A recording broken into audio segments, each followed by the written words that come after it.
আসসালামু আলাইকুম প্রিয় পঞ্চম শ্রেণীর শিক্ষার্থী বন্ধুরা, কেমন আছো তোমরা? আজকে আমরা তোমাদের সাথে আলোচনা করব তোমাদের দ্বিতীয় প্রান্তিক মূল্যায়ন পরীক্ষার বাংলাদেশ ও বিশ্ব পরিচয় প্রশ্ন নিয়ে। এই প্রশ্নটার মাধ্যমে তোমরা তোমাদের পরীক্ষার ভেতরে হুবহু কমন পেতে পারো। এমনকি আজকে যে প্রশ্নটা আছে এই প্রশ্নটা তোমাদেরকে সম্পূর্ণ উত্তর সহ দেওয়া হবে, তাই মনোযোগ দিয়ে তোমাদের ক্লাসটি করতে হবে। এবং এই চ্যানেলে যারা নতুন আছো অবশ্যই চ্যানেলটা সাবস্ক্রাইব করবে এবং বন্ধু বান্ধবদের নিকট এই ভিডিওটা শেয়ার করে দিবে। আর এই প্রশ্নের যে উত্তরপত্র আছে এই উত্তরপত্রের পিডিএফ আমি কমেন্ট বক্সে দিয়ে দিব, সেখান থেকে তোমরা সংগ্রহ করবে। তো চলো শিক্ষার্থীরা, আর কথা না বাড়িয়ে আমরা এই প্রশ্নটা দেখে নেই। দেখো, এখানে তোমাদের 70 নম্বরের পরীক্ষা হবে। সময় থাকবে তোমাদের 2 ঘন্টা 30 মিনিট। এই 2 ঘন্টা 30 মিনিটের মধ্যে তোমাদেরকে 70 নম্বরের আনসার করতে হবে। এখানে প্রথমেই থাকবে তোমাদের সঠিক উত্তর। এখানে সঠিক উত্তর থাকবে 10টা। তোমাকে 10টারই উত্তর করতে হবে। প্রত্যেকটার জন্য তোমরা 1 নাম্বার করে 10 নাম্বার পাবে। যেমন দেখো, কত সালে পাকিস্তানের গণ অভ্যুত্থান সংঘটিত হয়? তারপরে দেওয়া আছে, আমরা 26শে মার্চ কোন দিবস পালন করি? মুক্তিবাহিনীকে কয়টি ব্রিগেড ফোর্সে বিভক্ত করা হয়? আন্তর্জাতিক মাতৃভাষা দিবস কবে পালন করা হয়? এইভাবে 10টা সঠিক উত্তর দেওয়া আছে। এখানে টিক চিহ্নগুলো তোমাদেরকে সঠিকভাবে লিখতে হবে। এরপর দেখো, 2 নঙে থাকবে তোমাদের শূন্যস্থান পূরণ। শূন্যস্থান পূরণ থাকবে তোমাদের 5টা। এই 5টা প্রশ্নেরই উত্তর করতে হবে এবং এর জন্য তোমরা 5 নাম্বার পাবে। তারপর দেখো, আমরা 3 নংটা দেখি প্রিয় শিক্ষার্থীরা। এরপর 3 নঙে থাকবে তোমাদের সত্য মিথ্যা। এই সত্য মিথ্যা নির্ণয় করতে হবে এখানে 5টা। 5টার জন্য কিন্তু তোমাদের 5 নাম্বার বরাদ্দ থাকবে।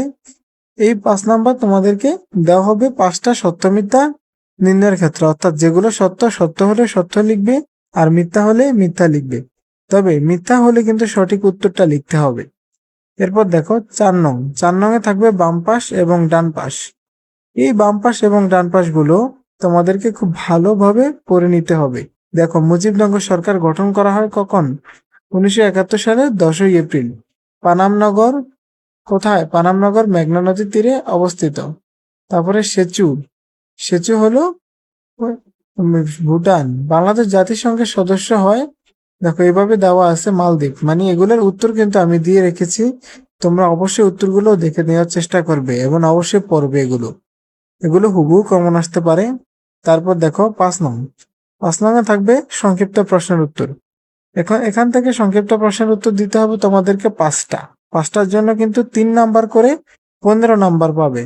দেখো, একটু সংক্ষিপ্ত প্রশ্নগুলো দেখে নাও। তারপর দেখো 6 নঙে থাকবে বর্ণনামূলক প্রশ্ন। বর্ণনামূলক প্রশ্ন তোমাদেরকে 5টা উত্তর করতে হবে। 5টার জন্য তোমরা 6 নাম্বার করে 30 নাম্বার পাবে। এবার চলো এই প্রশ্নের উত্তরগুলো আমরা দেখি। প্রিয় শিক্ষার্থীরা, এবার উত্তরগুলো দেখে নাও। দেখো, এখানে পঞ্চম শ্রেণীর প্রত্যেকটা প্রশ্নের, বাংলাদেশ ও বিশ্ব পরিচয়ের প্রত্যেকটা প্রশ্নেরই সমাধান দেওয়া আছে। দেখো, এখানে সঠিক উত্তরের কিন্তু উত্তরগুলো নিচে দিয়ে লেখা আছে, তোমরা একটু ভালোভাবে পড়বে। আমি কিন্তু এগুলো ধীরে ধীরে দেখাচ্ছি, তোমরা অবশ্যই এগুলো পড়ার চেষ্টা করবে। দেখো, আর এই উত্তরপত্রের পিডিএফ কিন্তু আমি দিয়ে দেব কমেন্ট বক্সে, সেখান থেকে তোমরা সংগ্রহ করে নিবে। অবশ্যই ভালোভাবে পড়বে, কেননা এগুলা থেকে হুবহু পরীক্ষা আসবে। যেমন বিদ্যালয় কি ধরনের প্রতিষ্ঠান? একটা সামাজিক প্রতিষ্ঠান। এই প্রশ্নটা কিন্তু পরীক্ষা হুবহু আসবে। তারপরে দেখো, দেশকে সঠিকভাবে পরিচালনার জন্য কোনটির প্রয়োজন? সরকার। এরপর দেওয়া আছে শূন্যস্থানগুলো। দেখো, শূন্যস্থানগুলো দেখে নাও। শূন্যস্থানের উত্তরগুলো খুব ভালোভাবে দেখে নাও। তারপর দেখো, 3 নঙে সত্য মিথ্যা নির্ণয় করা। সত্য মিথ্যা নির্ণয়গুলো একটু ভালোভাবে তোমাদেরকে দেখতে হবে, কেননা এগুলো পরীক্ষার ভেতরে আসবেই আসবে। তারপর দেখো বাম পাশ এবং ডান পাশ। এই বাম পাশ এবং ডান পাশ তোমাদেরকে ভালোভাবে পড়তে হবে। এরপর দেখো বাম পাশের উত্তরগুলো দেখো। তারপর সংক্ষিপ্ত প্রশ্নগুলো। সংক্ষিপ্ত প্রশ্ন দেখো, এখানে ক নাম্বারটা দেওয়া আছে, ক খ দেওয়া আছে। এরপর দেখো গ এবং ঘ নংটা দেখে নাও। তারপরে দেখো তোমাদের ও এবং চ নং, এগুলো কিন্তু উত্তর। তারপরে ছ দেওয়া আছে। এরপরে দেখো বর্ণনামূলক প্রশ্ন। বর্ণনামূলক প্রশ্ন দেখো, ক নাম্বারটা দিয়ে রেখেছি। তারপরে বর্ণনামূলক প্রশ্ন 6-এর খ নাম্বারটা দেখো, খ নাম্বারের উত্তর। এরপর দেওয়া আছে এখানে গ নং এর উত্তরটাও দেখো। এরপর ঘ নং এর উত্তরও দেওয়া আছে দেখো। তারপরে দেওয়া আছে ঙ নং এর। তো শিক্ষার্থীরা, আজকের ক্লাসটি এ পর্যন্তই। সবাই ভালো থাকবে, সুস্থ থাকবে। আসসালামু আলাইকুম।